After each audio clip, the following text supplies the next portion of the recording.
Hi pals, John here with The Lens Power, and today we're going to have a look at how you can better mask your images using strobes.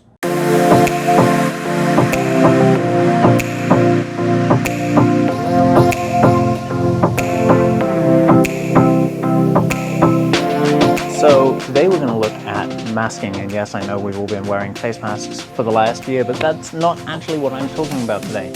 Today we are talking about the kind of masking that you can do in your editing software or with lights, or a combination of the two.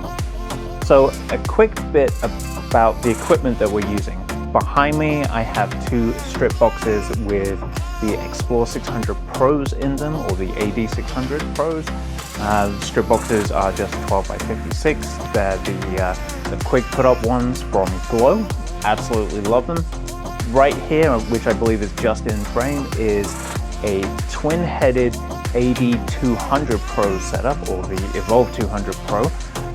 We have the twin head modifier, so we've got both AD200s in there triggering at the same time, as well as another Glow Easy softbox. And then just at the same place as pretty much this camera that's recording it is an A7R4 using the Flashpoint R2 Pro trigger with an 85mm lens. Don't worry if you didn't catch all of that, we're going to put all of the links to the various bits in the description for this video. Also, you'll notice behind me I have a white backdrop. It's a paper backdrop. It is, I don't know if this camera is picking up, but it's not exactly free of wrinkles, but that's not going to matter too terribly much. The first thing you want to do with this setup is you want to blow out the background. So that's why we've got the 600s in the strip boxes pointing at the background. So when I take an image, that is going to appear as a bright white, flat white surface, which is exactly what we're looking for with this. There's nothing special about the 600s and how they're set up in terms of settings and functionality. But we will put all of the power settings in the description as well. The two AD200s that we have in the twin head, there is a special setting that we have for those. And you can do the same thing with the 600s, but this is just the way around we've set things up. So the setting is a masking setting. With the AD200s, you have three masking options. You have off, not firing on one, not firing on two. They're N1, N2 with a little MK in front of it. Basically, if it's off, it's going to fire every single time you press the shutter. If it's set to one, it's going to fire every other time. Same as if it's set to two. It's just is it going to fire the first time or the second time?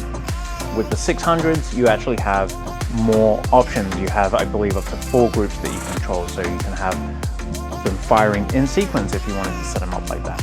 Each setting is controlled on a per light basis. So because we're using two AD200s, I had to set both of them to the same setting. Okay, so now all of that's done. What we're going to do is we are going to have Kelvin. He's going to take a couple of quick poses. A couple of quick pictures of me. I'm going to pose. He's going to picture. So let me do this. Okay, so what you should have seen there is that on the first ones, the lights behind me triggered and this front light didn't trigger, which will leave me very underexposed for the photo and the back completely blown out. And then the next image, the back is blown out again, but this time these front lights triggered and then I'm correctly exposed. Now, what's the benefit of doing that? We're going to move across to Photoshop. Okay. We pulled the two images into Photoshop. I'm going to unlock layer 0, and if I click this, you can see I've already added the silhouette to another layer. Select the top layer and the magic wand tool, and looks like we didn't quite blow out the background evenly, so I'll get that bit too. Now you can see my masked silhouette. If I hide layer 1 and select layer 0 and hit delete and then deselect, you can see my wonderfully masked face. That's pretty much all there is.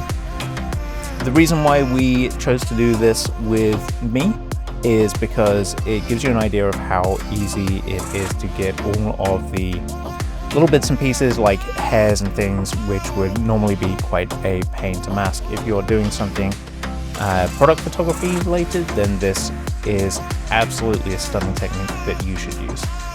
I've been John for the Lens Pal. If you've enjoyed this video or you found it helpful, give us a like, subscribe, thumbs up.